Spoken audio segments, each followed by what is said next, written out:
nature of this program, listener discretion is advised. You're listening to The Everett Lee Show.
Ladies and gentlemen, is brought to you by none other than, if I can find the sponsor right here,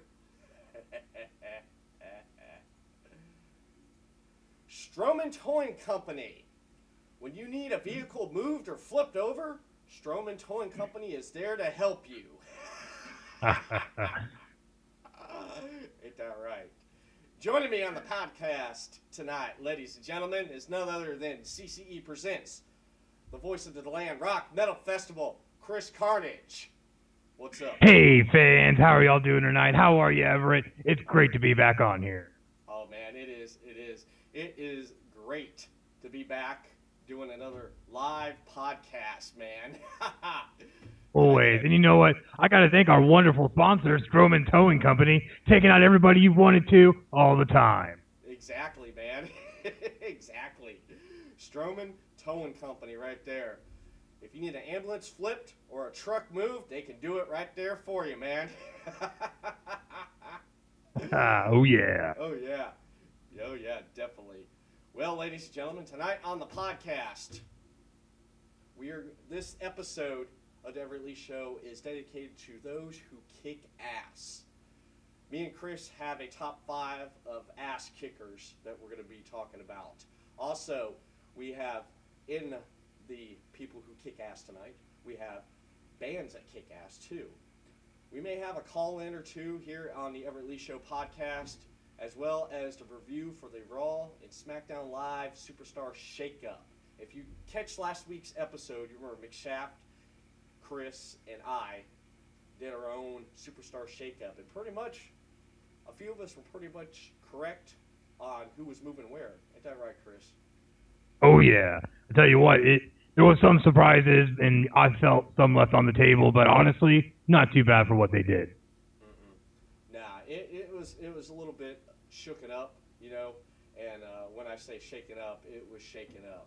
I mean, it was, especially the Raw segment, man. I mean, you know, we could jump right into this, man, and just go ahead and just knock this out since we're already talking. Let's knock it out. Hell yeah.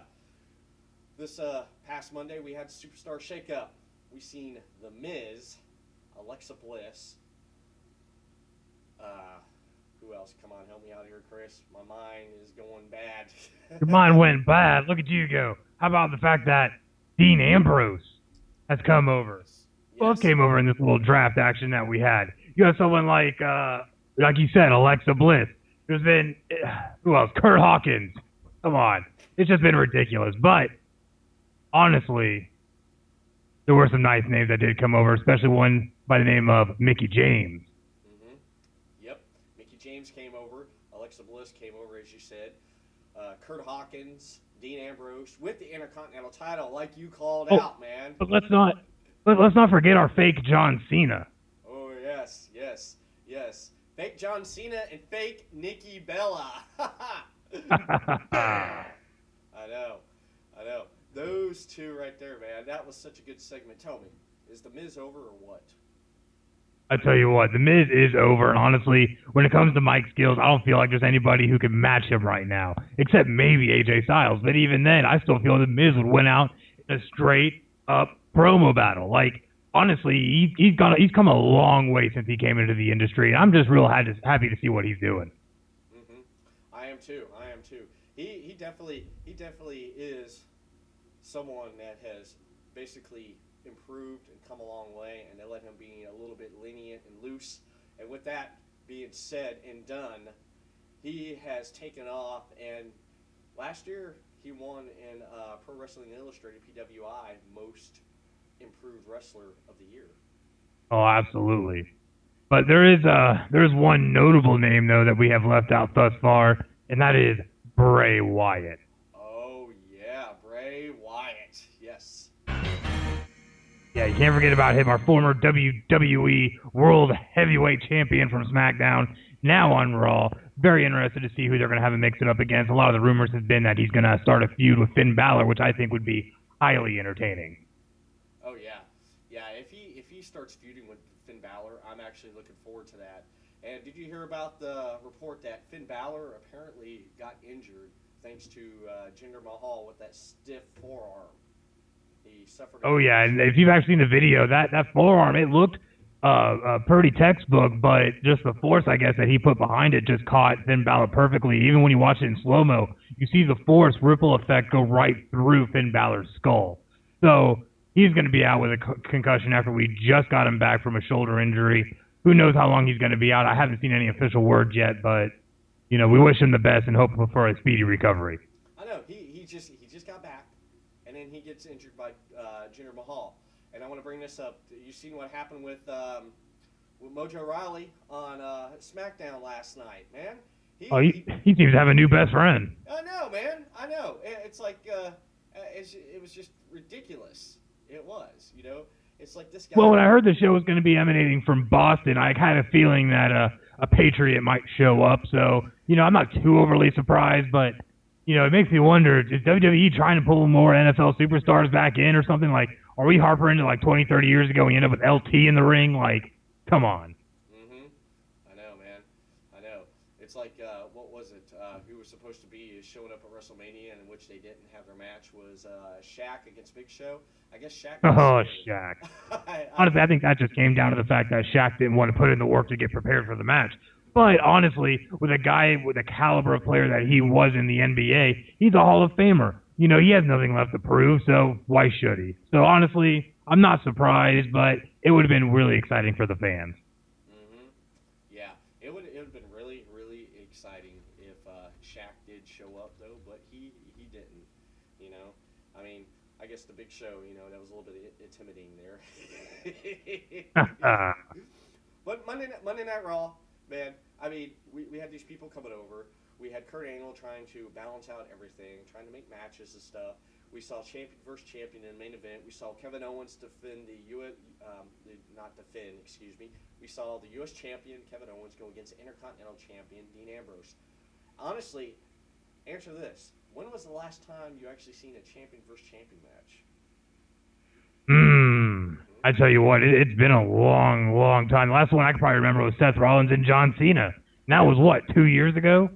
So, it's been a long time since they've done that. But honestly, they haven't had the brands really in a position recently to be able to do so either. So, it is kind of fresh to see something like that. But also, I don't know if you noticed, they started talking about a stipulation surrounding the U.S. title, and that if Kevin Owens were to lose the U.S. title to Chris Jericho, that Chris Jericho will be coming to SmackDown instead of Kevin Owens to defend that U.S. title. Well, Payback's the next pay-per-view. It's pretty much Payback. It's pretty much a mixed Raw SmackDown pay-per-view if you really look at it, man. I mean, you got Randy Orton. That's what it's starting to look like. Randy Orton and Bray Wyatt in the House of Horrors match. I guess that's for the WWE title. And I guess if Bray wins that title, he's gonna bring it to Raw. If he does that, we're gonna have some complication problems because Shane O'Mac may be grabbing Brock Lesnar and bringing him to SmackDown with the Universal title, Or see, that's what I kind of wonder what they're gonna do because honestly, we can't end up with a scenario where you remember back to, what was it, 2008 or 9 or whatever it was, when they had a draft and they ended up swapping all the champions, and you ended up with both titles on one show, and at the end of the draft, one of the champions got drafted to the other show, and it just adds a certain amount of predictability when it comes to these types of scenarios with this whole draft idea. So with them doing that, if Bray Wyatt truly goes over, you end up with both titles on Raw. I think it's going to be a bad move, because how are you going to effectively move Brock Lesnar, who's not even defending the title at Payback, and then move him to SmackDown? And then who's he going to wrestle? So I don't know. I think it's kind of silly, honestly, but WWE signs the check, not me. Yeah, it is. It is. And speaking of Braun Strowman, this right here, Raw was kind of, and with the surprises, the crowd wasn't really too much into it, I mean, there was moments where people were excited to see who was jumping over from SmackDown, okay? But the biggest moment was it took everyone out of left field. It took everyone out of left field. Right? Was Roman Reigns backstage getting ready to do that interview. Of course, people didn't want to hear him talk, He got back there. He's with Michael Cole. Reigns said what, about 2 words, and then all of a sudden he jumps right up, and I'm like, what the hell's he doing? Michael Cole runs off, scared. Of course, I'd be scared too, having Braun Strowman coming at me like a damn freight train. The brutality, man. All right, he slams him up against the wall, then throws him like a loaf of bread over some cabinets, some equipment cabinets, and he lands and smashes through a table. Okay, then he throws him around through the side roll-up doors, and then slams a freaking, one of those crates on wheels into the side of his head, and he was out. You're like, oh damn! And then all of a sudden, they show them, putting Reigns on a stretcher. Okay, and out of nowhere, you seen Braun come in. I thought I was watching an episode of Jackass, man. He grabs Reigns and he hauls ass and throws him off the freaking loading dock. So I looked at my wife, and McShaft was with me, and they're like, "Oh my god!" And McShaft was sitting there, me and him was freaking out, man. And I mean, if you listen to the crowd and the audience, the audience, man, they were cheering, man. They were, and then. They get Reigns back up, and then they put him in the ambulance. And my favorite part was out of nowhere, you hear, "I'm not done with you yet." He comes running in there, and he starts pounding him while he's strapped down. All the EMTs are gone by that point. And he gets over, and the freaking son of a bitch flips the damn ambulance over. What the hell was going through your mind when you were seeing this, Chris? 2 words. Holy shit. That's really all I could think the entire time. That is one of the most brutal beatdowns I have seen in a ridiculously long time. And even more, and what's great is that I know Vince McMahon was trying to put Roman Reigns over by having him beat down by one of your bigger heels, but in turn, you just turned your biggest heel into one of your biggest faces. You did. Like, that was amazing. But what's even better is that Vince and WWE allowed this to happen, because when's the last time you've seen a beatdown that goes that long? That really, truly goes all over the arena. That is truly that brutal. Yeah, exactly. It's from what I read online. I was looking at the numbers. That segment has been watched over and over again. At the time I was looking at this, over about 1.7 million people.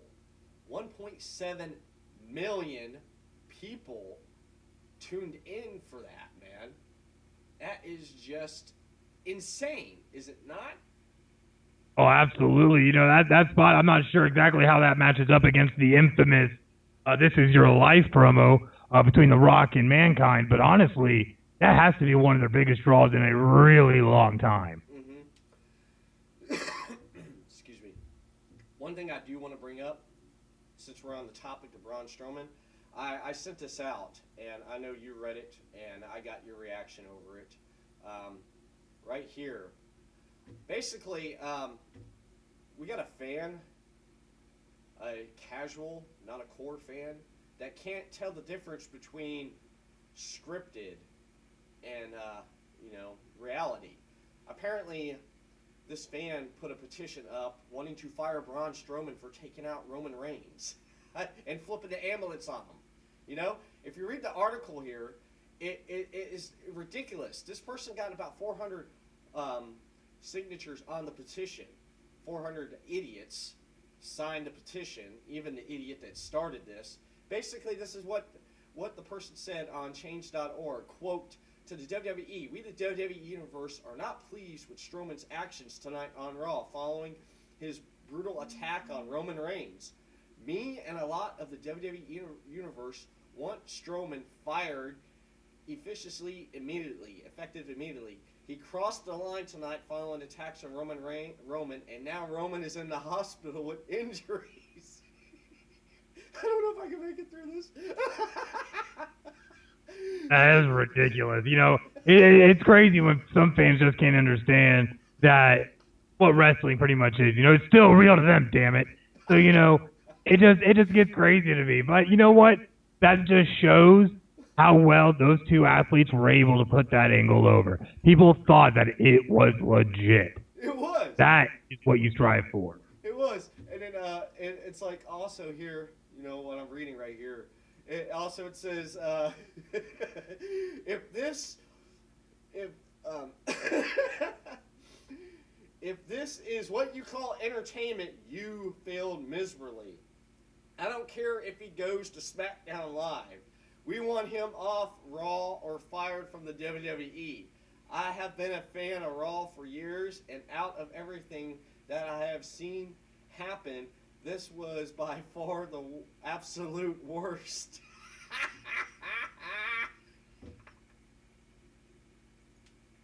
But you want to know what's funny, too, about it? Is that if you watch back to the Attitude Era and even into the beginnings of the Ruthless Aggression Era, that there was far darker and more brutal things that happened. If I'm not mistaken, there was a SmackDown where a tag team match, I think it was a tag team buried alive match, if I'm not mistaken, that ended with Stone Cold Steve Austin popping out of the back of an ambulance, throwing Triple H in the back, parking it in front of a long dumpster and ramming it with a semi. Come on. I know. And then remember NWO when they came to what is it? Raw, I believe. Yeah. NWO.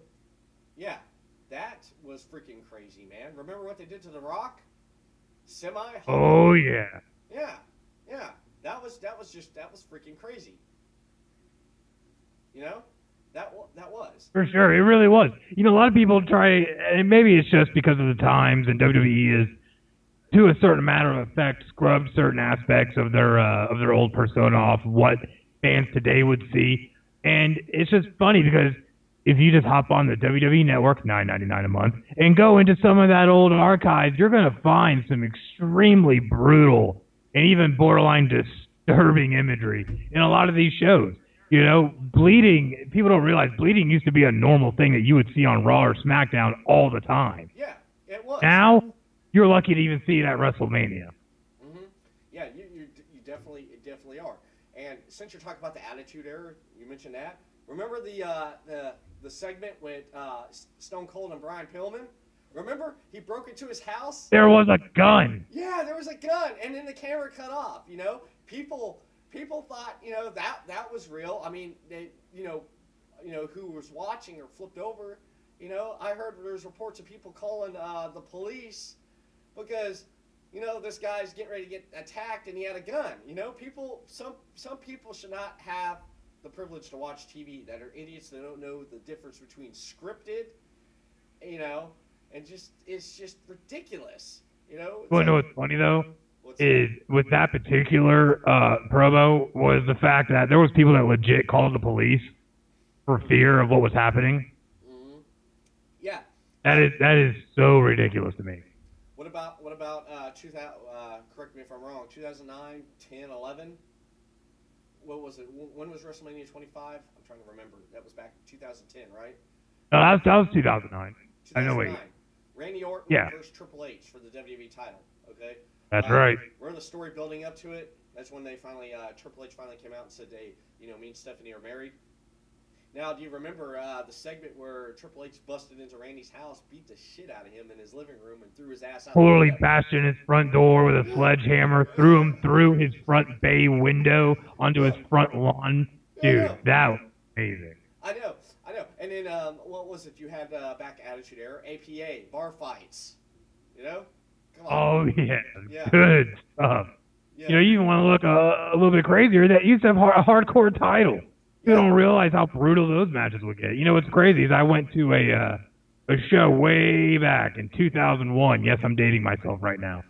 We went all the way back to 2001 in December, last SmackDown of the year. I was there live. I was 12 rows behind commentary.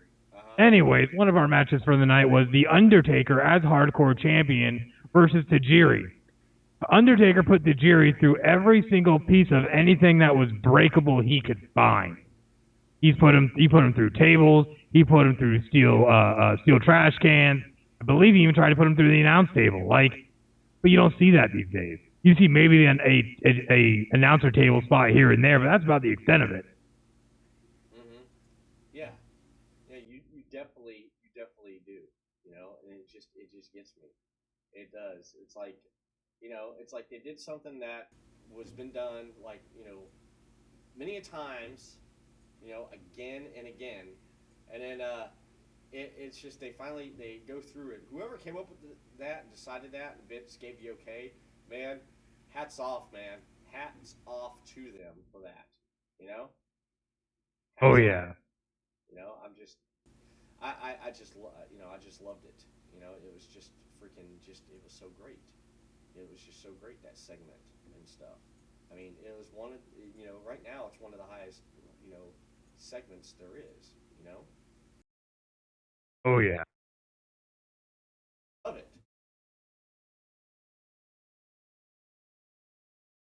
Good.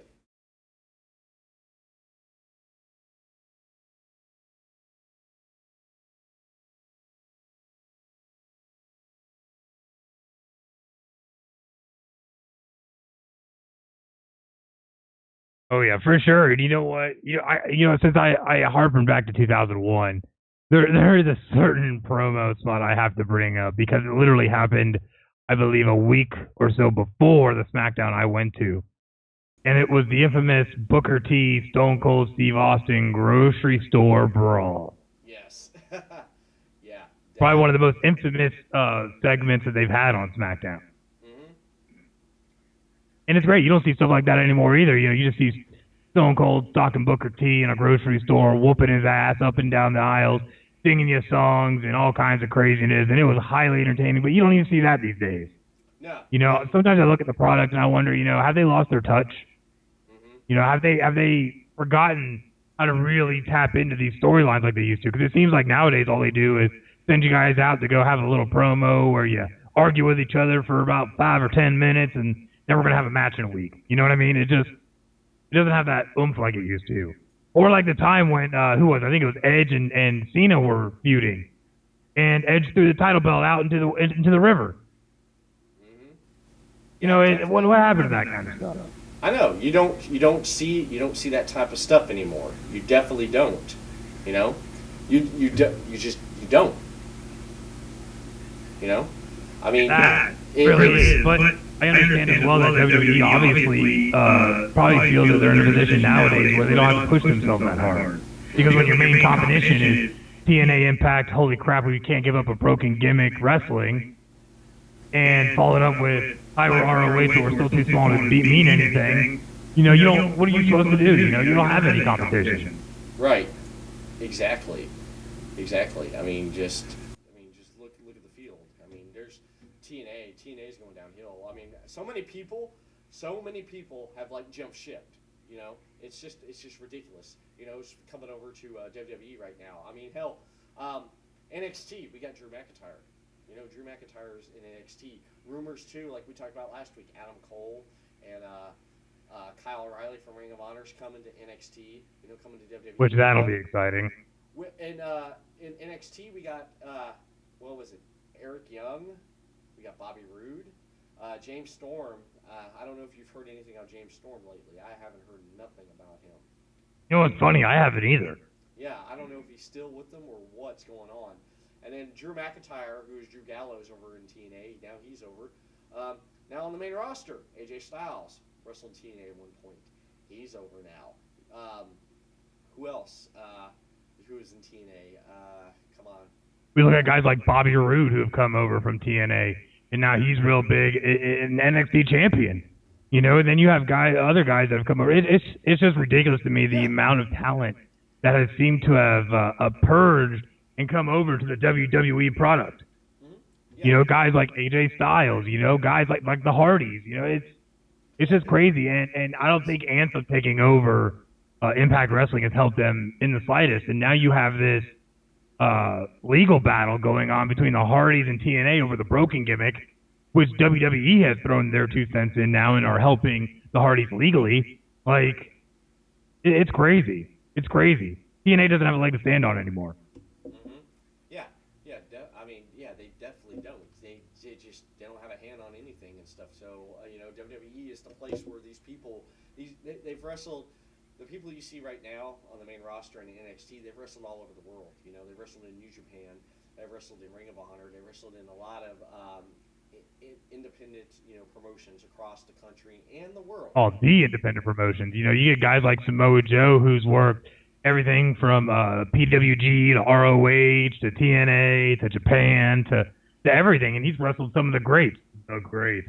You know, and it just blows my mind. You know, these guys now are just making it into WWE. Yeah. After being on the scene for 10, 15 years. Mm-hmm. Yeah, definitely. And WWE is the place where they want to end their careers. You know, it's like Sting. Oh, yeah. Sting wrestled in WCW for years. He wrestled there when he joined the company till the day the company closed its doors. Then he went to TNA and did that stint for a while, and then he went to WWE, and then that was it. You know, I mean, that's just, that's just the place. WWE's the place to go. And talking about places to go, last night we seen on SmackDown, we see Kevin Owens show up with the U.S. title, and of course, like we mentioned earlier, they had a triple threat for the main event. It was AJ Styles, Sami Zayn. Sami Zayn followed Kevin Owens over. I don't know who called Sami Zayn's coming over to SmackDown. I don't know. I'd have to go look back at the show notes, but I think I might have been the one. Yeah, I think so. No, you know what? No, I wasn't. I think it was Cody, because I called Seth Rollins possibly coming over, and that didn't happen. So that didn't happen. They teased it Monday. You know what's funny about that? They teased it Monday that like he was going to come over, but he didn't. Seth Rollins didn't, because Kurt Angle told him, that's it's not it's going to happen. Well, another one that was massively teased as well was the possibility of Roman Reigns making a jump, and that didn't happen either. So I was kind of interested to see how everything ended up shaking out. And like I said earlier, not that it was bad, but I don't know. I felt like there was just a lot of fans were just left wanting. Yeah, right here I have up on the screen. I found the notes from last week right there. Okay, you picked Dean Ambrose going over to Raw. Okay, you got that right. Mojo Riley was one of your picks. Did you pick him going to Raw, or you picked him going to Raw? He didn't go. Seth Rollins. Nope, he didn't go. Didn't go. You said Charlotte. You got this right. Charlotte went to SmackDown. You were right about that. Yeah, but so you got 2 right there. I said Reigns was going to go to SmackDown. He didn't. I said Sami Zayn was going to go to SmackDown. He did. I was right there. Slater, I said, was going to Raw. I was right there. Ziggler did get that right. We didn't see Peyton Royce. McShaft said AJ's going to Raw. Didn't happen. Rusev going to SmackDown. He's right about that. Did. Apollo Crews going to Raw. He's right about that. John Cena, Luke Harper didn't go nowhere. They stayed. So basically, So we were all 2 for 5? Yes, we were 2 for 5. We were 2 for 5, man. Ain't that something, man? We were all 2 for 5. That's it was good. It was good, doing something like that. We knew where we stand, and especially like last night on SmackDown, we saw, we seen Kevin Owens show up. We seen Sami Zayn show up. Also, we saw the Shining Stars show up, after the tag match with the Usos and American Alpha. Then Mm-hmm. New Day is coming. You know, Sin Cara, he's going to SmackDown. Rusev is going to SmackDown, and then With Lana. Lana's coming. You know, I don't know what the hell they're doing to Lana. I think from what I was talking to my wife about that, and from what my wife said was Lana wants to get back in the ring again. So I don't know. If I heard she wants to start some in-ring action, and honestly, when you look at the stable of women they now have on SmackDown, you know, they could get her with some decent talent. You know, I do feel like, though, that when it comes to SmackDown versus Raw, that a lot of the talent has been kind of depleted on SmackDown. And, you know, maybe that was WWE's attempt to try and balance the rosters a little more with a 3 versus 2 hour show. But still, I feel like they kind of left the women's division a little high and dry, you know. Naomi, in my opinion, she's a great talent, but I don't think she's one that's necessarily going to be able to carry your banner for the women's division on SmackDown. I felt like that walked out the door with Alexa Bliss. Now, you still have Becky Lynch, though, and now Charlotte, which is going to make for some very interesting matches. Yeah, and then did you hear the pop that Becky Lynch got when she came out? Oh, huge pop, and she always does. You know, Becky Lynch is a mainstay. Mm-hmm. Yeah. She's probably the biggest name that's been on SmackDown, and then they forced Alexa Bliss into that light, which, you know, nothing against Alexa Bliss. I love her. She's a great talent, but, you know, between her and Becky Lynch, that was pretty much all they had, in my opinion. So, you know, the division, it's like a lot of people have said this, and I've seen it on the internet by the core fans and internet fans, is like the the tag team division, both on Raw and SmackDown, is there's not a lot of focus in it. The women's division ain't really that great. There's been talks about, it's like, why don't you just throw the women on one show and the tag team division on one show, you know? There's been talks about that. There's also been talks about, it's like, you know, do something. Spread out the talent. They have the talent, but they're not utilizing it, you know? It's like they can form some, honestly, I think they could form some more tag teams, but they're not going to. Especially one tag team, which ain't around, because we talked about it last week. Simon Gotch asked for his release, and now Aiden English is being pushed as a singles, and he kind of went back to his NXT gimmick of the starving artist, which got over. But honestly, I think it kind of works. I kind of like it, and I understand what he's trying to do with it, but it's very entertaining, I have to say. Yeah, it is. You know, I don't know if you caught the promo, but I honestly feel like he's going to have a lot better success in the singles role than he would have if he was still in that tag. Yeah. He was making a noise. He was making a name and building some momentum in NXT when he was doing a singles run. But when they put him with Simon Gotch because they had someone they didn't know what to do with, the Von Villains, they got over with the fans there. They worked out well, and then they came to the main roster just like the Ascension.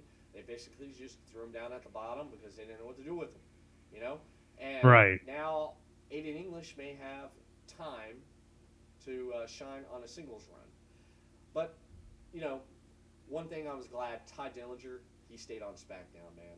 I loved it. Oh, I'm very happy. I didn't think they were going to move any of the NXT people that were already there. You know, Tamina coming back was probably the biggest surprise of anything, just because she has been out of action for like a year. But I had a really good feeling they weren't going to move any of the NXT people, just because I feel like it'd be too big of a tease and almost even a letdown for whatever show that talent would not end up on. Yeah, I'm glad they finally moved him up to the main roster. I was hoping that Miz would stay on SmackDown and we get to see some kind of feud with Miz. You got the Perfect 10 versus the Moneymaker, you know? That would have been something good. But also,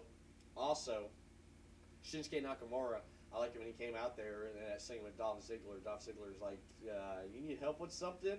He's like, who do you think you are? And Shinsuke basically showed him who the hell he was, man. They haven't let him let loose yet in the ring. I think they're building on it. And when they do, the fans are going to go crazy. I was reading that Shinsuke Nakamura's theme music was this week was one of the top 10 of the most downloaded songs in iTunes.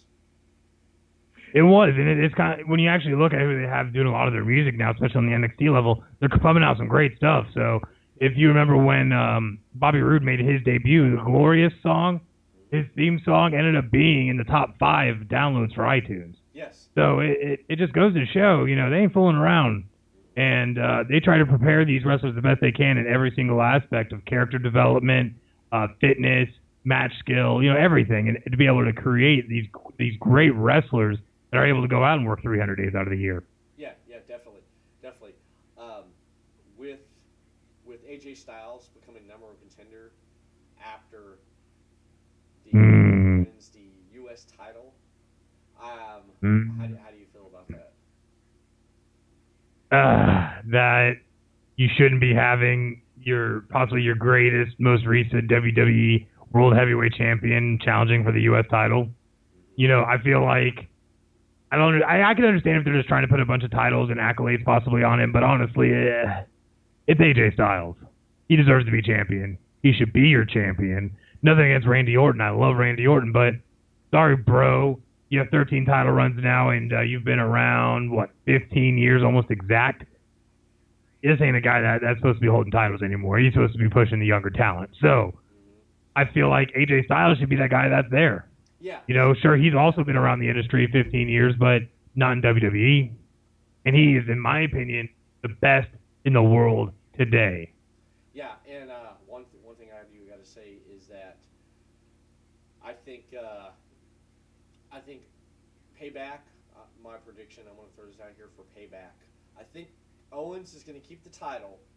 Okay, Jericho's going to go off because Jericho already has plans on with Fozzy and doing a lot more with this podcast. Right, and they got a huge tour coming up. Yeah, he's gonna wrap. They're gonna wrap up the storyline, and Jericho's gonna be gone. And we don't know when he'll be back again, but we should expect him to come back sometime. Whenever he's done. When you least expect it, Jericho's gonna show up. Owens is gonna. As he always does. Yeah, he does, and he's so over with the fans when he's good or bad. That's the thing about Jericho I like so much. Also, Owens is going to come back SmackDown as U.S. champion. AJ is going to challenge him. I'm thinking they're going to let Owens keep that belt for a while because if you remember when he was feuding with John Cena last year when he came up on the main roster, he didn't get that title because Cena was holding it. He fought Cena and all that stuff though, but I think they're going to let him have a good run with the U.S. title. I think AJ will go on and he will get back into the main event picture and go after the title. If I'm thinking Randy Orton or maybe I don't know what's going to happen with Bray Wyatt, Randy Orton. Here's my two scenarios. One, if Bray Wyatt wins, WWE title's going to Raw. Okay, Shane's going to draft Lesnar to SmackDown so they can have a title. If not, the other scenario, Orton wins the title. I can see Orton and AJ going at it, okay?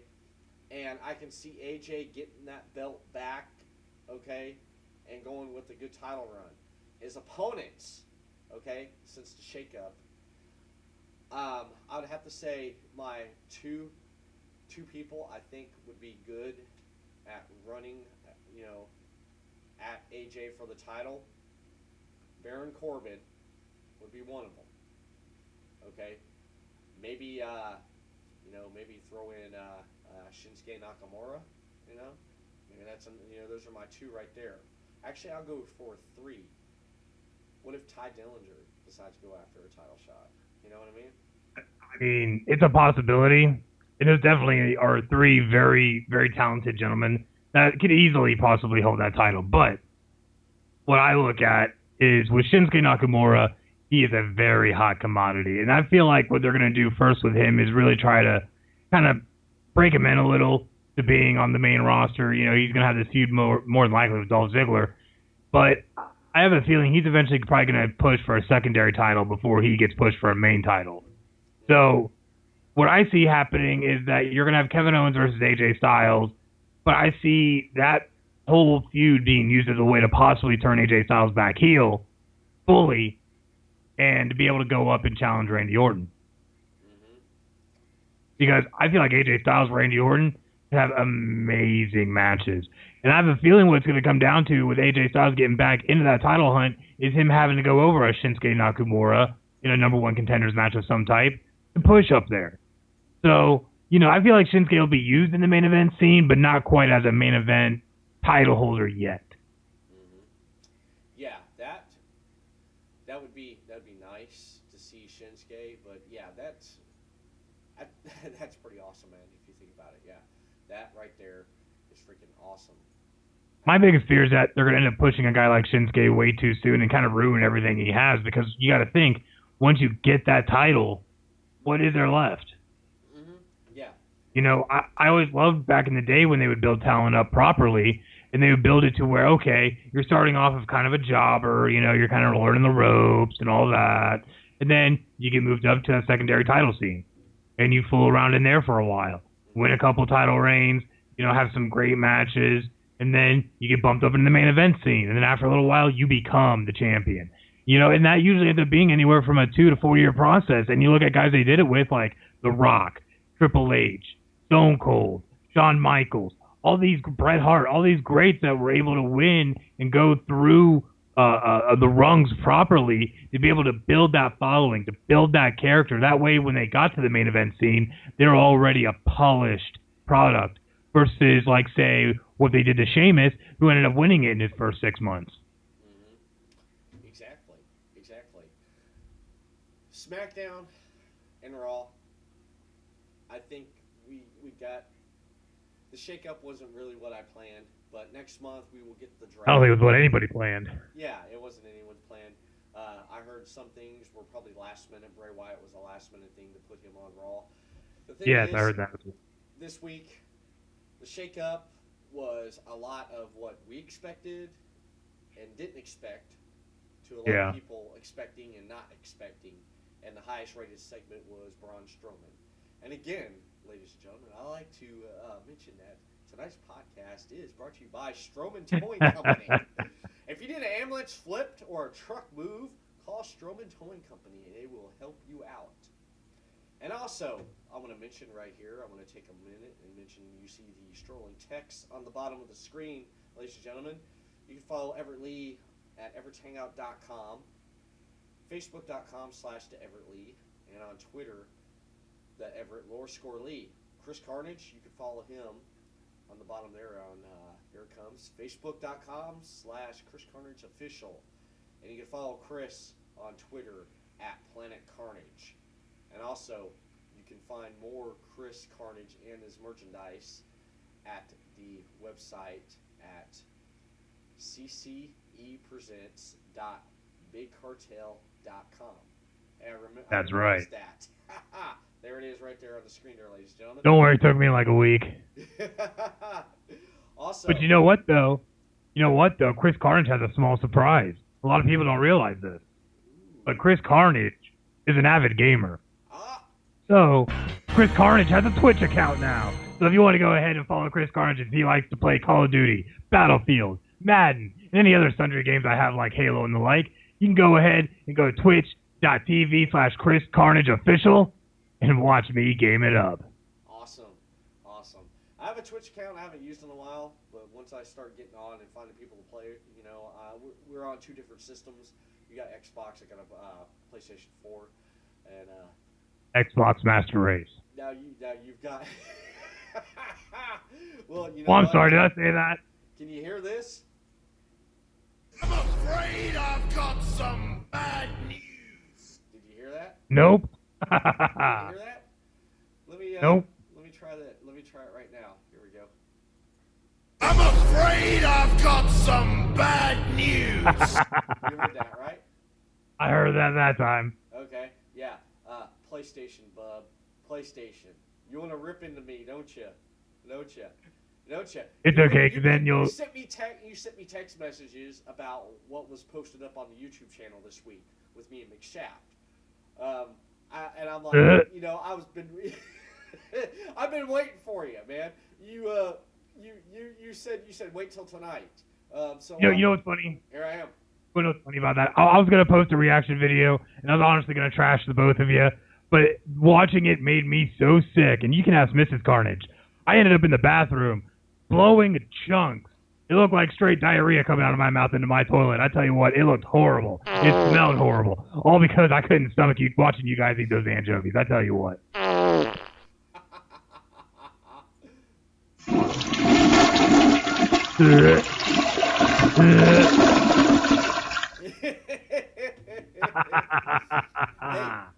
I want to take this time, since we're talking about it. I'm sorry you got sick.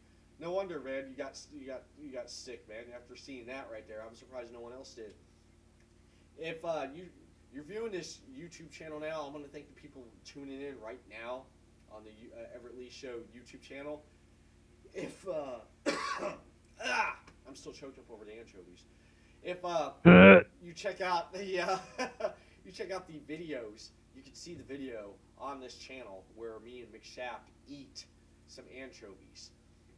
And I want to mention that I want to thank people that tuned in and watched the podcast and also downloaded the episode off of Libsyn. You can download. Oh yeah, we posted record numbers. This is amazing. Yes, we did. We busted record numbers, and tonight we're busting some records right now because we're being viewed. Definitely are. We're being viewed in the UK, thanks to you reaching out further than what we normally do to reach out to people. You went further, and you told me about that tonight, and I was surprised, and I'm happy about it. That's right. We're international, baby. We are. Drink it in, man. Yes. Download Everett Lee Show right there on the screen there at Libsyn website there. Everett Lee Show is on Libsyn. You can download the episode on everettleeshow.libsyn.com, and also you can hear Everett Lee Show on Stitcher Radio. Download that app for your smartphone and tablet. Punch in there Everett Lee Show, and I'll pop up. iTunes, Everett Lee Show is on iTunes. That is our next thing to do. We're going to take over iTunes because a lot of people do have iTunes. That's right. And we are going to take that over. And also, you see a number up on the screen right there. Yeah, right there. That's right there. 386-206-1595. I'd like basically viewers to call in and let us know about our next segment we're going to do right here, ladies and gentlemen. We are going to go on and let's talk about. You in the mood to talk about music? I'm always in the mood to talk about music. That's right. All right.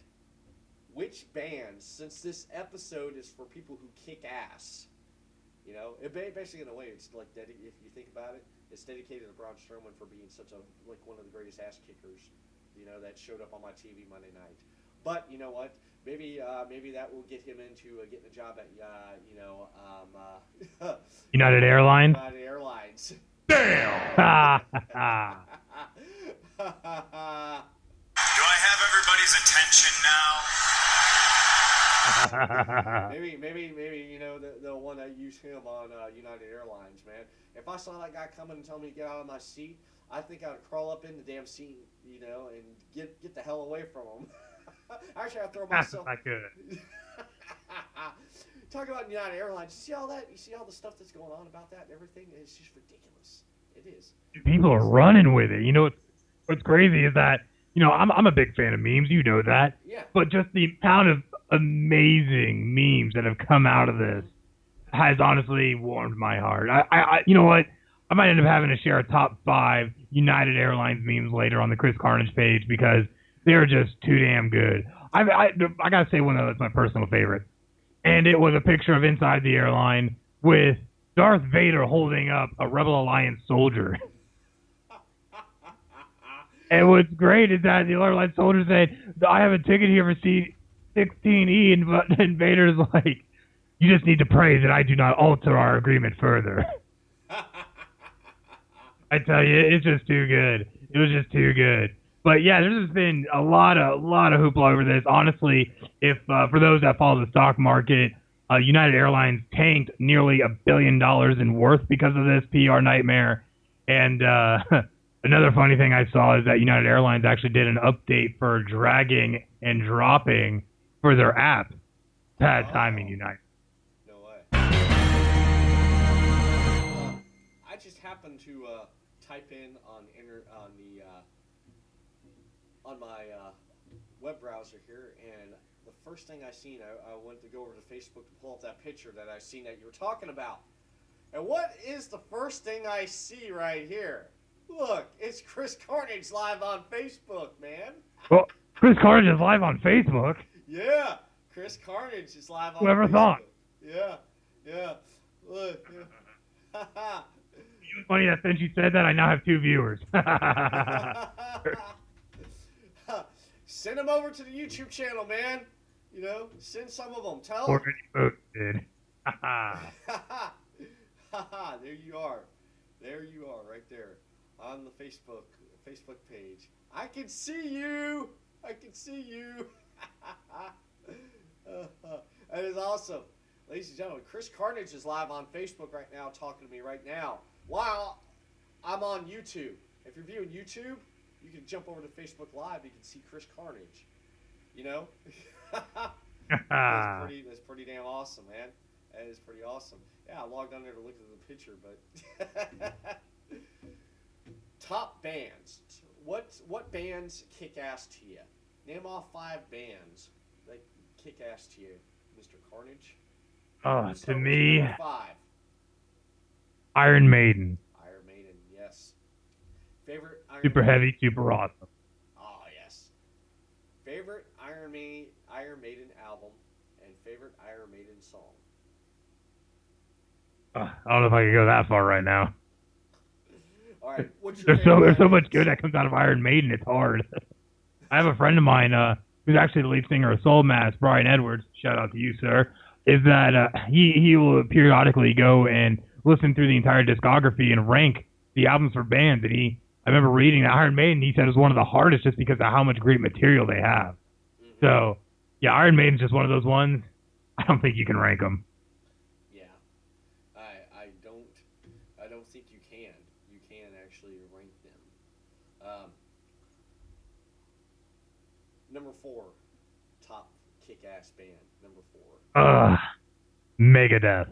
Ooh, Megadeth. I do have a favorite song by them, and that is just because I used this for an entrance song back when I first started wrestling. And it's the Symphony of Destruction. How fitting for Chris Carnage. Oh, wow.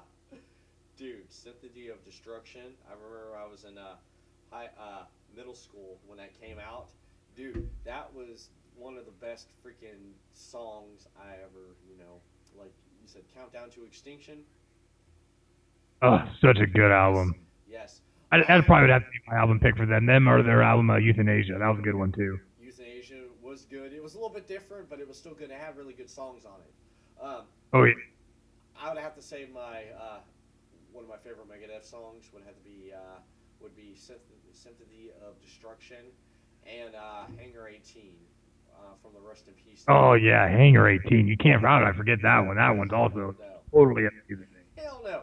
And you know what? That album right there, Rest in Peace, was basically, it was symbolic to the time period of everything that was going on at the time. Remember the album cover? It had Vic, and Hangar 18 there, Area 51, and Hangar 18, and you had all the world leaders at the time. You had Bush, Gorbachev, and other people, world leaders in the back there with the alien thing, and he's holding the jewel. Freaking awesome album cover, man. Awesome album cover. What's your number 3?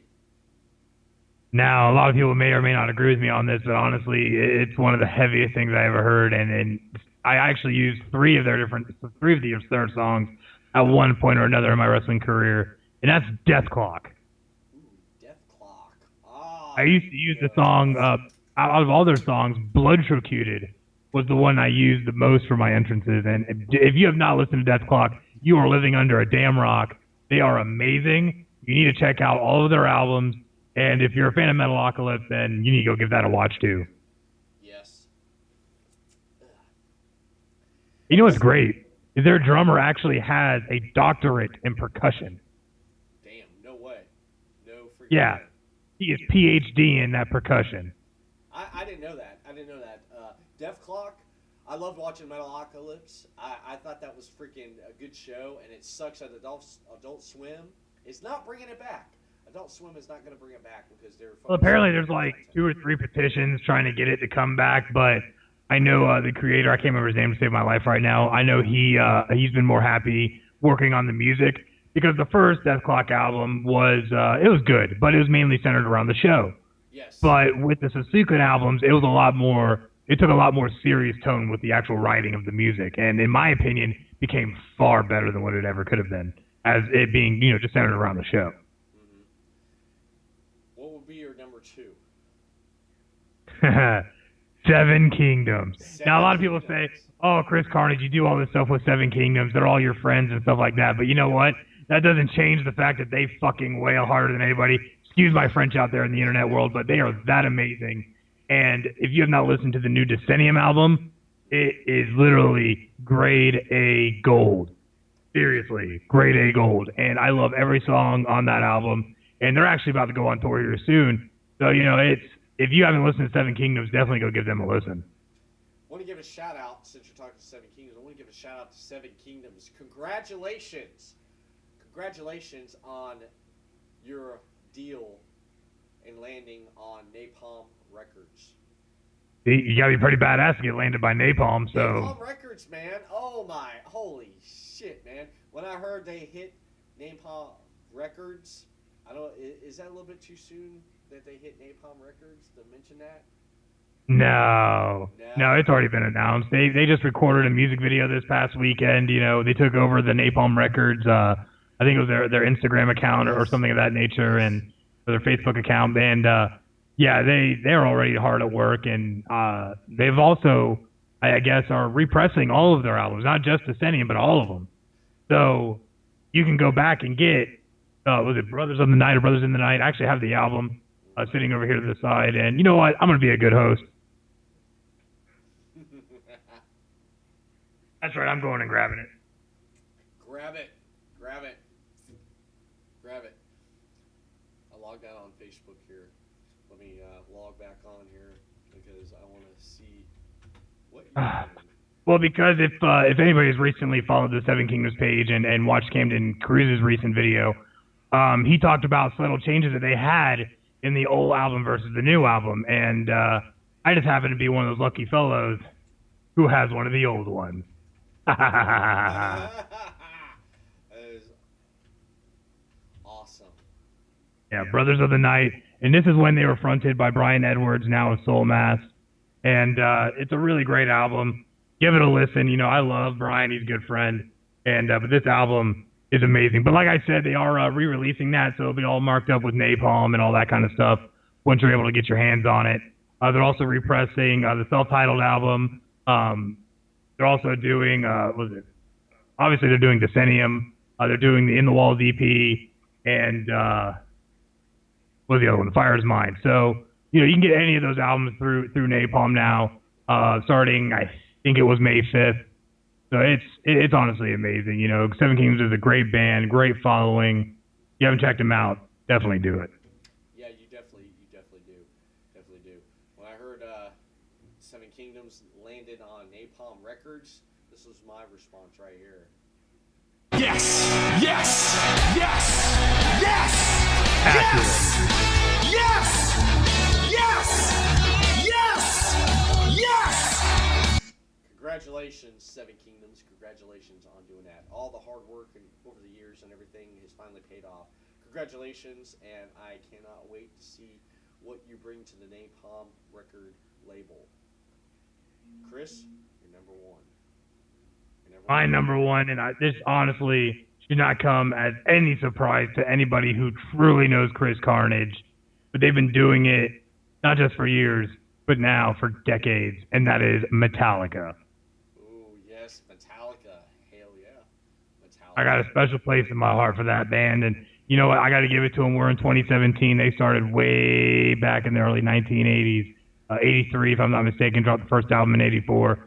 And now you still see them going strong today in 2017. Of course, they're on their third bass player, but, it is what it is. Yes. Metallica, they still sell out arenas to this day. They're coming to Florida here soon. Good old Sunshine State. Yeah. July 5th in Orlando at Camping World Stadium. With Avenged Sevenfold and Volbeat, that's going to be an amazing show. Oh yeah, and Metallica. What I like about Metallica, hell, look at the shirt I'm wearing. Ride the lightning, man. Metallica, ride the lightning. I mean, hell, that's my one of my favorite albums there. Yeah, I mean, they're notorious for taking a younger band out on tour. They're notorious for that, and that's basically just. I mean, it's just awesome, that they do that and they take these younger bands out and stuff. I do love it when Metallica gets with the other three bands, Anthrax, Slayer, and Megadeth, and they do the big four tour. I love that when they do shit like that, man. Oh yeah, that stuff's always awesome. And you know what? I'm a huge fan of Anthrax and Slayer. I actually used "Raining Blood" at one point as my entrance song. All these random songs I've used for entrances, and it's I was always a fan. A lot of people like to get down to the nitty gritty of the genres they like. I was a thrash metal guy from the word go. I cut teeth on Metallica, Anthrax, Slayer. That's just what I did. And Megadeth. That's just what I cut teeth on. So. Yeah. I would love to see all those bands get back together. I just don't know if you can get Dave Mustaine and the rest of Metallica into one room together. Well, they patched up the past and they've moved on, and they're good friends now. They are. Dave Mustaine and James Hetfield and the rest of the band Metallica, they're good friends. It just makes you wonder what would have happened if Dave Mustaine wasn't such a damn drunk and had actually stayed in the band. What could have happened with that band? Oh yeah, there are possibilities are endless. What can happen with Metallica if they stay together? I mean, if Dave Mustaine stayed in the band and stuff. Speaking of bands and Megadeth is my number 5 on my list of bands that Very kick nice. ass. Megadeth, favorite album would have to be Countdown to Extinction. Favorite song, Symphony of Destruction. Oh yeah. That riff is just so awesome in so many ways. And that's all. My blood's getting boiled up thinking about it. Yeah, and that's the only riff I can play from Megadeth. It was one of the first early ones I learned when I was playing guitar, how to play that. You're not my lead guitarist. I try to lead, I can't. My number 4 band that kicks ass, I'm going to be jumping back and forth between, I listen to hardcore metal, I listen to all types of varieties of music, so my list is going to be basically all over the place. My number 4 favorite band would have to be The Who. The Who. Keith Moon can beat the shit out of a drum any day of the week when he was alive. My favorite song by The Who would have to be Behind Blue Eyes. I just love that and how it goes all. Well, that is a good song. And Remake was good too. Yes. The remix was good by Limp Bizkit too. It was. It fit the mode. They turned that into a Limp Bizkit song. My number 3 kick-ass band would have to be Stone Sour. Corey Taylor, Stone Sour, what he did with that side project, ran with it. It's so great. I'd have to say that my favorite Stone Sour song would have to be Digital. That's just how that is a good one. Off on their second album. Their second album, a lot of people are like, I was like, dude, it was a kick-ass album. I listened to that album all the time in my car back in the day. I popped in that CD, freaking listened to it from start to end. Nowadays, I don't actually listen to the last song because it was one of my ex's favorite songs. So nowadays, boo. Yes, that's a good song, but I can't listen to it, man. I can't listen to it. I can listen to all the other 10, 11 songs, but I cannot listen to the last song. When it comes to that one, I shut off the CD or I go back to the track 1 and listen to it again. But that's my number 3 favorite kick-ass band. Number 2 would have to be Metallica. I'm sorry. Good man. Metallica, my favorite album. Ride the Lightning, my favorite song. Oh. Creeping. Oh, I didn't even talk about my favorite songs or albums with Metallica. My goodness. There's so much I could talk about with just that. What is your favorite Metallica song? Creeping Death. Creeping Death. Yes, another good kick-ass song. I just loved that Ride the Lightning album. It was one of the first Metallica albums I had. And I listened to the hell out of that album, and then I went on. I own every single album, just saying. I still got some on cassette, man. Actually, no, I don't have my cassettes no more. I have 3 on cassette. I have all of them on CD. Millennium. I have 2 on vinyl. millenniums don't know what the hell a cassette player is. What's a cassette player? You know? Well, My just like daughter- saying the word 8-track. They're like, what? Yeah. My uncle in his house. What's that archaic technology you speak of? Yeah. What's a CD? What's a CD? You know, a CD. You know, Gee. this has become like cassette tapes, man. I had a freaking Sony Walkman. I wore out hell freaking Ride the Lightning on my Sony Walkman. If you want to know what a Walkman is, millenniums, watch Guardians of the Galaxy. Star-Lord has one. You know? That's right. Chris Pratt is eating something. Yeah. His drunken ass. What's that?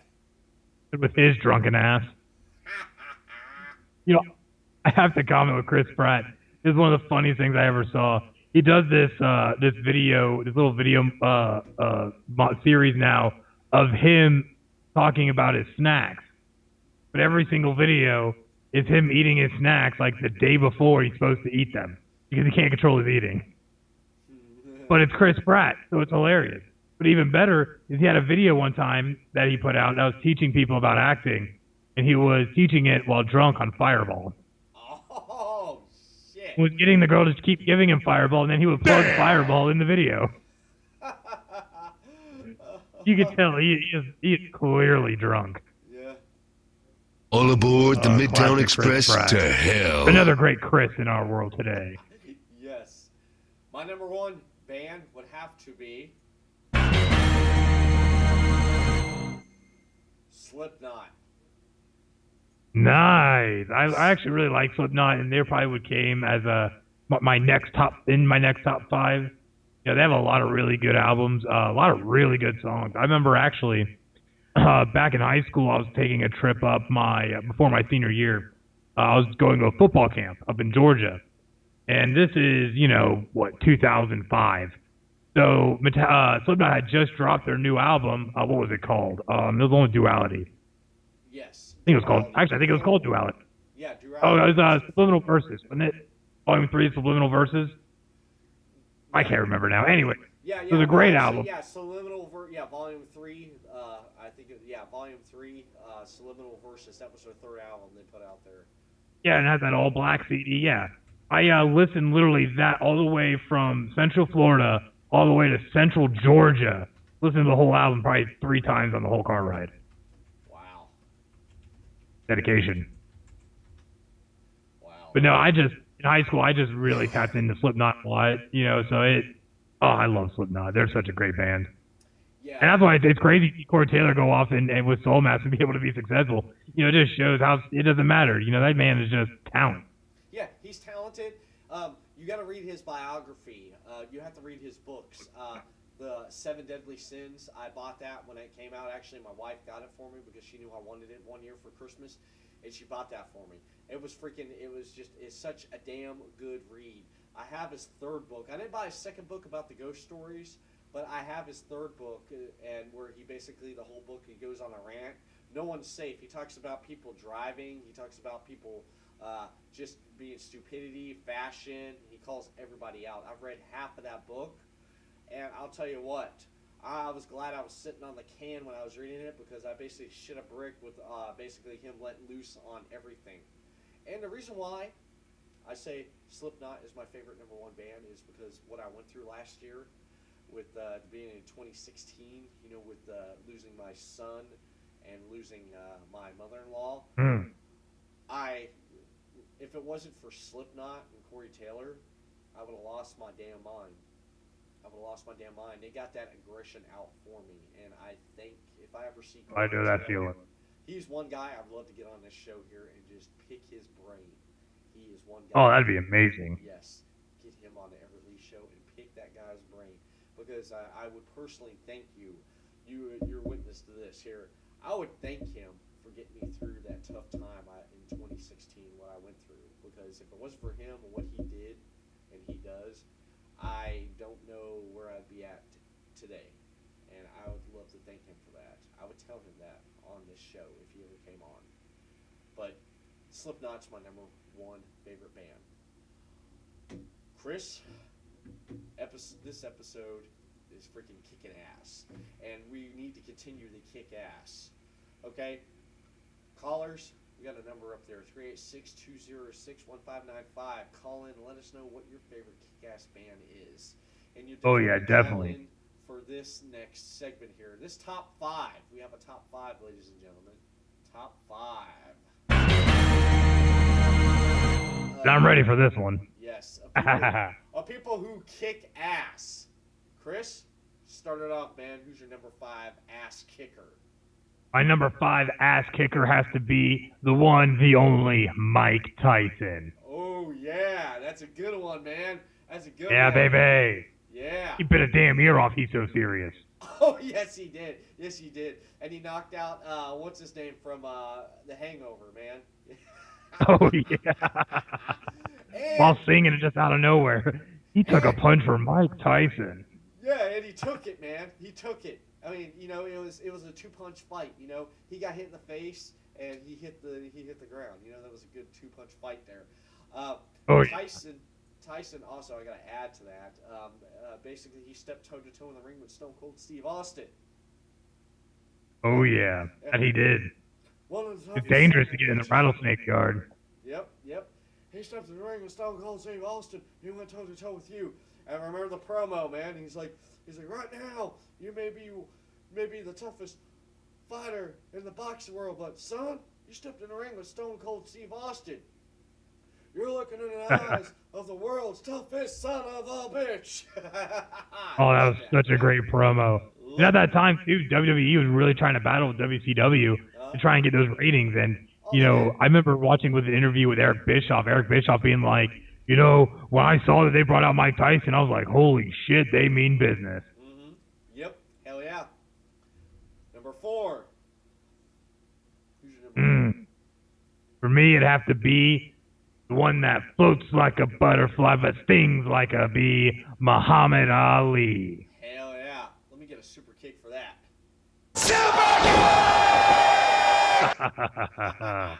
Hell yeah.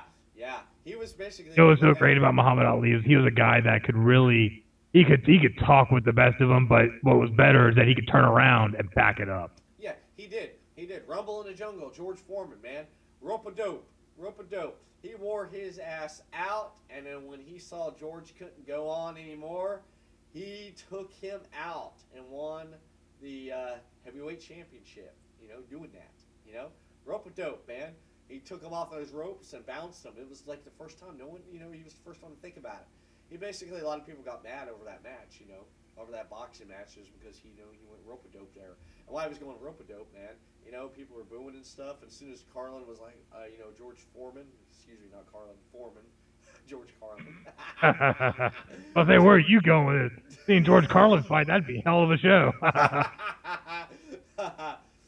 Yeah, he took him out, man. Yeah, and he was, you know, he would say stuff. My stepdad would talk about George, Muhammad Ali, and he mentioned the Rumble in the Jungle with George Foreman, and he mentioned he's like Muhammad Ali would say stuff like I'm so fast I can run and turn off the light and be in the bed before it gets dark.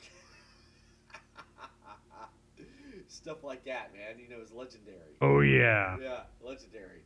Who would be your number 3 now? Ooh, my number 3 would have to be the one, the only Floyd Money Mayweather. Yes. Who the hell can go toe-to-toe with the Big Show at WrestleMania? You know? And a hell of a boxing career. You know? Hell of a boxing career, too. Oh, yeah. Mm-hmm. Oh, yeah. Yeah, Floyd. Damn, man. You know what's great, too, is that apparently I heard when him and Big Show were talking about what they were going to do in that actual match, is that that Big Show told Floyd Money Mayweather, break my nose. Oh, yeah, I remember that. Yeah, Mayweather was like, are you sure, man? Like, I don't know. Like, and he was scared to break his nose. And I heard in an interview later on that the reason Mayweather had said that was because he was like, I didn't want this big giant. I didn't want to break his nose and have this big giant turn around, get pissed, and eat me. That is... You know, and I don't blame him. Big Show ain't a small guy. Especially when we look at Floyd Money Mayweather, who's a small guy himself. Yeah. I know, it was something. It was something. It was freaking awesome. It was awesome. Yeah. who would be your number 2? My number 2 would have to be Bruce Lee. Ooh, hell yeah, Bruce Lee. Bruce Lee. Oh yeah. Yes, I With love. the sharp hands, the sharp kicks, and great discipline. That man, I tell you what, I would never, ever want to get in a fight with him to save my life. Like, obviously, if he was still alive, but it's just, Bruce Lee, at his time, was the pinnacle of martial arts. He was. Bruce Lee. Enter the Dragon. That was a hell of a movie, man. One of my favorites. Oh, yeah, such a good one. Yeah, one of my favorites right there. I mean, he was so good and stuff and everything. And speaking of Bruce Lee, you see that new United Airlines meme with getting ready for your flight, the Bruce Lee one. No, I haven't seen it yet. Yeah, you gotta check. You gotta tag Chris Carnage in that. I will. I'll find it. I'll send it to you. But yeah, Bruce Lee, man, he was great at martial arts and stuff, and it was a tragedy to see him pass away, and especially with his son Brandon Lee trying to follow in his footsteps. His life was taken too short too. But Bruce Lee, he set the grounds for what martial art movies should be. You know? Absolutely. And him being. I honestly felt like he kind of set the stage when it comes to not just martial arts, but how choreography was approached in a lot of these movies when it came to fight scenes. Like, just the way that he would plan out his fight scenes, they didn't look fake. They looked how they should, and that's what was great about him. Mm-hmm. Yeah, definitely. What would be your number one? Ass. Some people might yell at me for this because they think, well, how could you put him number 1 over Bruce Lee? But my number 1 is the mythical, the godlike, the amazing Chuck Norris. Ah, Damn! hell yeah, Chuck Norris. Hell yeah. That's right. You know, come on. That man could literally part his beard and just have a fist fly out of it. That man could cry tears and have it cure cancer. The 3 leading causes of death in America is cancer, AIDS, and Chuck Norris. Yes. I wonder how he's doing that lawsuit with NBC for the show Law and Order, man, because that's a his left and right leg. Damn! And then Oh, my. you got what do you call it? Thank you. What I guess my mic is a little bit too low, so I gotta adjust that. Thank you on the chat. Can't hear you, man. All right, we can. Gotta get up on that thing. Yeah, we can fix All right, that. just take notes from my videos. Go watch my Facebook live feed on the Chris Carnage page at facebook.com/Chris Carnage Official. All right. Don't mind my cheap plugs. How about now? How about now? Is that much Hey, better? sounds pretty good. Oh yeah? Does it sound better? How about now? I had to add gain to my microphone, man. Yeah. How about that in the chat? Give me a heads up if you can hear me in the chat. Chris, on your end, can anyone hear me loud and clear? Sounds fine to me. Sounds good to you? All right. Can you hear me if you're watching on the chat? Okay, I guess not. They fell asleep. Who cares? Hey, here you go. Louder? Louder? Well, how about now? Can you hear me now? Can you hear me? Can you hear me? Huh? How about now? I'm about to say, it sounds like that old, sounds like a little bit like that old cell phone commercial. Yeah. Can you hear me now? Can you hear me now? Good. Can you hear me now? Can you hear me now? Can you hear me now? Okay, I need to get rid of the noise suppression thing. Let's remove that. Yeah, we're not on location anymore. Yeah, we're not on location. But All right, I got that thing. I got the thing going full blast right now. Yeah, it's okay. Now it is because I got the mic wide open. I don't have no threshold on it. Wide open, man. I guess it looks like it's Chris sounds like he's on an intercom at Walmart. Clean up on aisle 3. Oh, sorry, aisle 6. Aisle 6. Well, he shouldn't. Let's fix that. All right, what about now, Chris? What about now? Sounds amazing. I probably sound amazing. And then again, I'm a loud individual as it is, so. Yeah. Yes, you are. Yes, But you know what? That makes me perfect for when we're on location for Giraffe Tuesday. Yes. What was your number one again? Chuck Norris. How could you forget? Chuck Norris. I forgot. On air talk, I combined it. Let me mess with my mixer here for a minute. I think I can open that up a little bit more. Yep. Yeah, there we go. All right, I got my mixer wide open, so let's see if that helps. My number 5 ass kicker, I'd have to tell you, would have to be Bruce Willis. Bruce Willis, man. Right, Bruce Willis. Yes, Bruce Willis. That's why, right there. Bruce Willis would have to be my number 5 right there. Die Hard. He died hard so many times. Yeah, he did. Die Hard. I mean, how can you not go wrong with that? You know, with Die Hard. You know, it's just freaking great. You know, with Bruce Willis. I love all of the movies. Yeah, definitely. Who's your number 4? My number 4 would have to be. My number 4 would have to be. Leland. No, not Leland. No. I said Leland. No. Not Leland Neeson. I'd have to say the Transporter.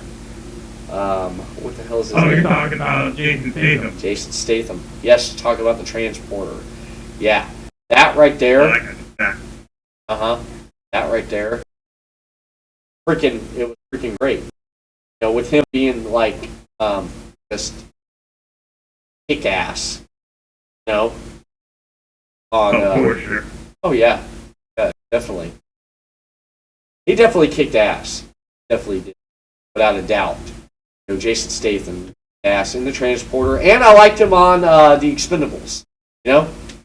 Oh yeah, he's real good at that too. The chat said, you know, from Sin City. That's another one. Bruce Willis. Oh, Savage. Yeah, and Savage. Yeah, there's another 2 good ones from Willis. I'd have to say with Jason Statham, yeah, the Expendables and the Transporter, and War with Jet Li. That was one of my favorites right there. There's 2 action stars. Oh yeah, getting together. You know, it was fantastic. My number 3 would have to be Mr. Mr. Sylvester Stallone. Can't go wrong, man, with Stallone. Yo,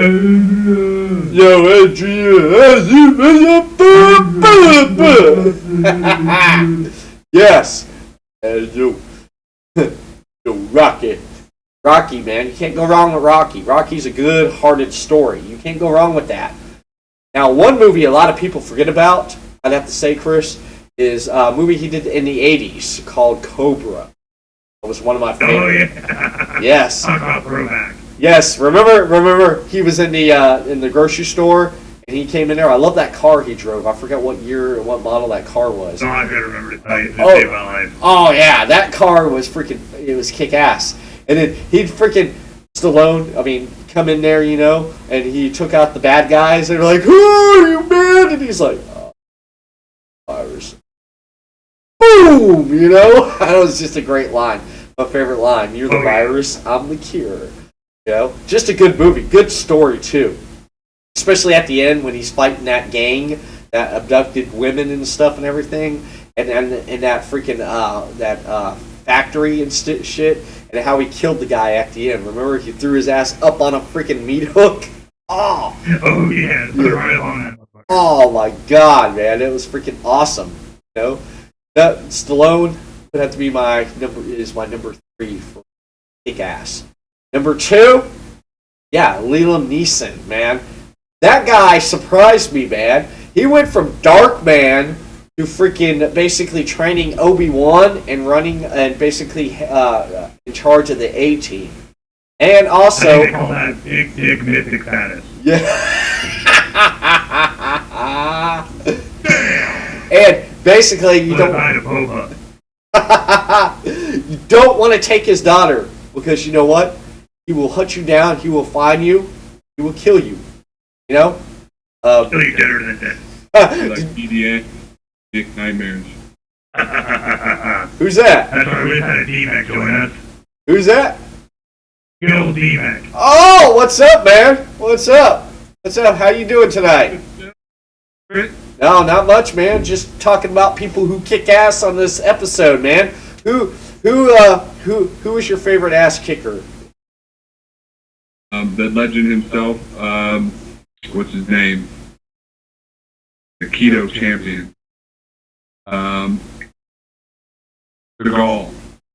Oh yeah, hell yeah. Steven Seagal. Oh, Steve That is a good one. Oh shit, yeah. Forget you don't want to. Definitely a good one. Yeah.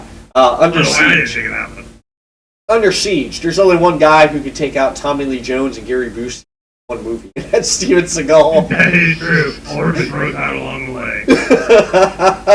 I felt bad for Tommy Lee Jones, man. He freaking got his eye took out by a thumb, Steven Seagal's thumb, and then a knife driven through his head, and then through the freaking.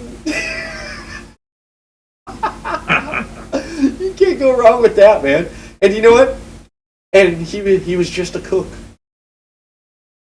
Just a cook. Just a cook. He was just a cook, man. Oh yeah, there you are. I see ya. I flipped over to the. I'm flipping back and forth between Facebook and YouTube on the browser here. Right now, it's kind of slowing down a little bit since I flipped over, but now it'll probably gain up. You should see your face right now, what it looks like. I gotta show this right here. Look. Oh man. There you are. There you are. There's Mr. Carnage. Mr. Carnage on Facebook Live right there, ladies and gentlemen. If you want to jump over to his Facebook page, right there. That's right. Jump on over, take a look. Facebook.com/Chris Carnage Official. Yep, you can see. Really have fun. You can see him and D-Mac right there, having fun. You guys kick ass, man. You guys kick Now ass. we do what we can do. Oh yeah, yeah. Oh, no, you do. Thank you. Thank you. No. You do. Oh, I do. You do You too. kick ass, not everybody's a kick ass. You some kick ass, nobody like those. You're lagging behind there a little bit. You're sitting there talking and you're not. There you go, guys, Look man. at you two, I'm same thing with you. You're looking at me, I tried to go with me instead. Oh man, we're having so much fun, man. I'm glad you joined us, D-Mac. Liam Neeson. Did you ever see what I wanted to mention about Liam Neeson? Did you ever see the Family Guy parody of Taken? That was freaking hilarious, man. I may have, but it's been some time. The only parody that I think of with Liam Neeson is the video where they go, what? Liam Neeson? What do you mean Liam Neeson? Oh, What about Bruce Willis? What about Bruce Yeah, Willis? Bruce Willis. Bruce Willis. Bruce Willis. It's freaking hilarious, man. It was just hilarious. Now, my number two ass kicker would have to be Chuck Norris. I'm sorry, Chuck Norris is number 2 on my list. Don't come after me, Chuck! I will get stabbed by fans as much as I will. Chuck Norris is just great. You check out that Geico commercial he shot, man. That was freaking great. The old guy, you know, hey Chuck, and he threw the salt shaker and he freaking roundhouse kicked it in his face. And then, Yeah. the doctor's like, "What happened to you?" "I had lunch with Chuck Norris." So good. What are you laughing at? I had to throw that in there. But I'll tell you what, my number 1 ass kicker have to be none other than Schwarzenegger. Arnold Schwarzenegger. Yes. Freaking, how can you go wrong with Predator? Okay, let me start with there. Predator. Only one guy can whip an alien that comes to Earth and whip his ass in the jungle and then make himself, basically, he can't handle it anymore and make himself take his own life. Because he went head to head with Schwarzenegger. You know? Good one-liners. I mean, there's a video you got to check out, Chris, at D-Mac. It's called, type in Schwarzenegger quotes. There's 2-part video of, like, the top lines Schwarzenegger through movies. And my favorite one was from Twins, where he knocks out the guy and Danny DeVito goes, "What'd you do?" And he's like, "Oh, I had to do nothing." He's like, "Payment was his enemy." Or don't forget, no, I do not have a tumor. I don't have a tumor. Yes, kindergarten cop. Go on, you. What does... Who is your daddy and what does he do? Who is your daddy and what does he do? No! You can't go wrong with him, man. And in Commando, man, he's like, "I'm a Green Beret." And he's like, "I eat Green Berets for breakfast." Sully, remember I said I'd kill you last? Yes, I lied. What happened to Sully? Oh, I let him go. I tell you what, it's too good. You can't go wrong. You cannot go wrong with freaking Schwarzenegger. No, he's my favorite. McShaft, when he said he was over a couple years ago with Seven Kingdoms over there on their tour, he met a few people from Germany that was on tour with Seven Kingdoms, and he mentioned that he loved Schwarzenegger, and they were happy that he loved Schwarzenegger, and then he said, "Also, my uncle back in the States, he loves Schwarzenegger." And you know what they told him? They said, "Oh, you cool. We don't know your uncle, but he's cool too. We shall drink." It was freaking great, man. They had a drink in my name because I like Schwarzenegger. You know, I always liked him, man. You know, I love his movies. Love his movies. You know, how I am. And that's basically, man. We pretty much talked about a lot of people who kicked ass this week, or not this week. On this week's episode, we have a lot in common, and a lot of good names of bands that kicked ass, and basically people who we kicked ass. And I'll tell you, on the top of, I don't know about you, but for right now, currently, the name that is on top of my list that kicks ass would have to be Braun Strowman. I mean, when you're a one-man wrecking crew flipping ambulances. Yes. And again, ladies and gentlemen, tonight's podcast is brought to you by Strowman Towing Company. If you need an ambulance flipped, or you need a person on a stretcher taken off a loading dock fast as possible, call Strowman Towing Company. Will help you in your needs. I'm sorry. You know what? On the topic of things that kick ass, there is something I feel like we need to announce. Yes. That's going to be happening here soon. Yes. Because if people haven't been, taking out a good gander at either the Chris Carnage or the Everett Lee Show pages, we have a special guest coming for Draft Tuesday. Yes, we do. And that special guest is none other than bass player Aaron Sluts of Seven Kingdoms and Soul Mass. Right. Trying to pull it up here. All right. Go right there. There we go. Right there, ladies and gentlemen. I had last one. That's right. Draft Tuesday. What are you doing? I don't know what I'm doing. I've been drinking Red's Apple Ale. That's what I've been doing. Ah, there you go. Yes, that's right there. It is with special guest Aaron Sluts, Seven Kingdoms and Soul Mass. He's going to come on and not only talk with us, but he's also going to try some beer with us. So we'll have him for the totality of the show. So make sure that you definitely tune in April 25th from 7 to 8, or drive your happy butts on over to City Limits Tap Room in beautiful DeLand, Florida, and enjoy $1 off all dry craft beers when you mention the show. That's right. That's right. Aaron Sluss, the bass player of Seven Kingdoms. He is a local there in DeLand, Florida. If you live in DeLand, you don't know who Aaron is, you must be living underneath a rock. Man, you don't know who Big Rock. Yes, a big rock. And you don't know who Seven Kingdoms is, you must be living under a huger rock. A big rock. All in all. That's right, Chris. Draft Tuesday Live is coming back again at the City Limits Tap Room. If you come in, you say, "I'm here to see the Everett Lee Show," you get $1 off your draft craft beer. How can you go wrong with that? You know? That's a great deal. And just having Aaron there will be our guest on that taping of Draft Tuesday of the Everett Lee Show at the City Limits right there. Again, we're coming back for round 2. We're having a second round at City Limits Tap Room. $1 off on any draft here would come for Round 2. Yes, round 2. Round 2, my brother. You'll get $1 off on any draft. I'm here for the podcast. Be sure to head over to the City Limits Tap Room Facebook page at City Tap Room, and you can check out the event page right there. EverettsHangout.com/draft-Tuesday on Everett's Hangout, the website of the. Yeah, buddy. And awesome. April 25th is going to be good.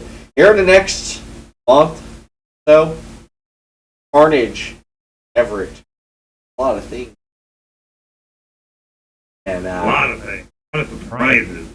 A lot of surprises. And the only way you can find out about the surprises, ladies and gentlemen, and what's going on with the is you must download podcast off of Libsyn. Libsyn. EverettLeeShow.Libsyn.com. Download the audio version of this podcast you are viewing right now. Right there. And if that don't suit you, Stitcher Radio. The Everett Lee Show. Download that app for your smartphone and tablet. And iTunes. Everett Lee Show is on iTunes. Good old iTunes. Yes. Chris Carnage. Padre. One and only. Partner in crime. Follow Chris Carnage at the following right here. Sound off, Chris. Hear ya. Of course, you want to keep up with Chris Carnage, you can always go to the main hub at Facebook page, facebook.com/Chris Carnage Official. If that's not good enough for you, then you can jump on over to Twitter at Planet Carnage. And of course, you can always go and get your latest swag, bags, and tags by your own Chris Carnage at CCEpresents.BigCartel.com. And don't forget, as announced earlier, you can also now game with your favorite host. Go over to twitch.tv/Chris Carnage Official. Challenge me in some Madden. Challenge me in Call of Duty. Challenge me in Battlefield because you're going to walk away limping. Yeah. I tried loading up on your Facebook page. There's a delay in it, but you know what? I like it. Seeing you right there, that is pretty awesome. Giving me an idea. I feel like I'm there in spirit, just having an image of me on the screen. Yeah, you like your little image I got right there, man? The It's like I'm almost there. yeah, it's like, what's Chris doing? Yeah, it looks like I have a little bit better sun than you, though.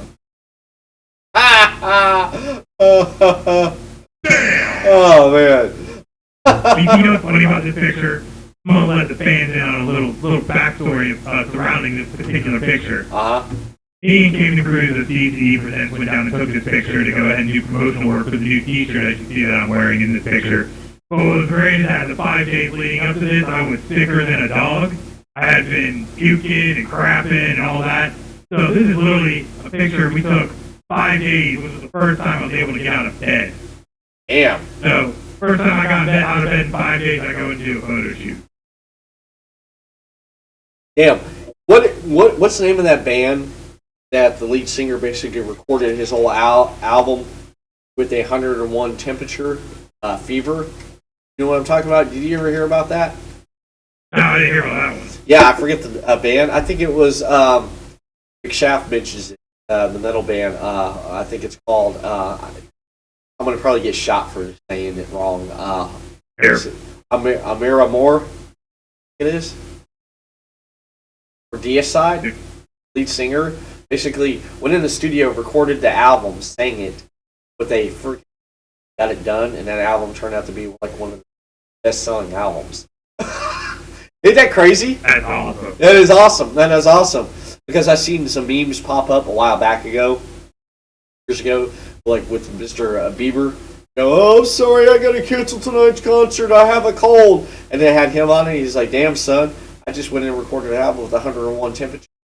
And was like, damn.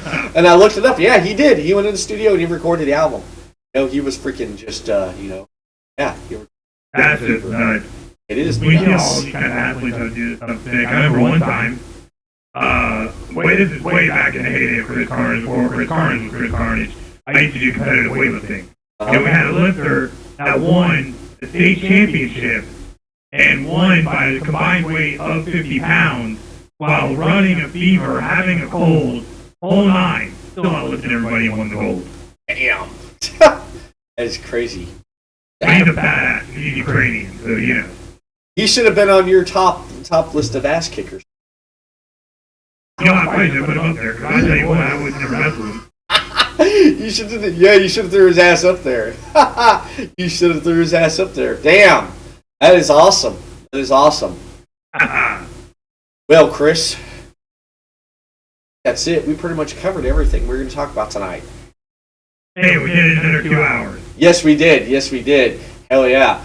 Hell yeah. That's all right if we're bleeding into someone else's time because, you know, no one's looking at that. But anyway, besides that right there, all I got to say is Everett Lee, done. I mean, not done completely, but he's done for tonight because... Don't scare the fans like that. Yeah, I'm not going to scare the fans like that. But you know what? Just because I like to make the fans happy, and we have someone in the live chat who's been asking me to do this pretty much the entire show, I'm going to tease him. But the answer to 1984 is 1776. 1984. So what? The book, you ever read it? Pretty crazy. Oh, yeah. 1984. Yes. Yes. Yes. Yes. There's a war on for your mind. Yeah. 1984 scary book, man. Just trying to make the fans happy. That's all you can do, man. That's all you can do. But you know what? Next week's podcast is going to be interesting on who we're going to get.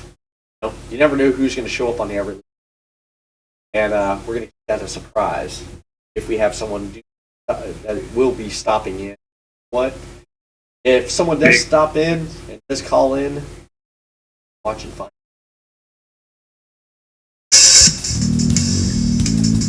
There's the intro music. Everett Lee, follow me. Twitter, at the Everett _ Lee. Facebook.com/the Everett Lee.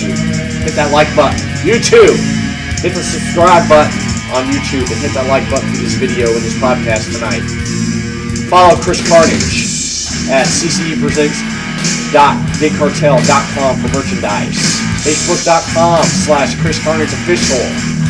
Follow Chris Carnage on Twitter at Planet Carnage. Chris, I'm out of here. Good hell. Yeah, you too, man. You too. We will see you all next week.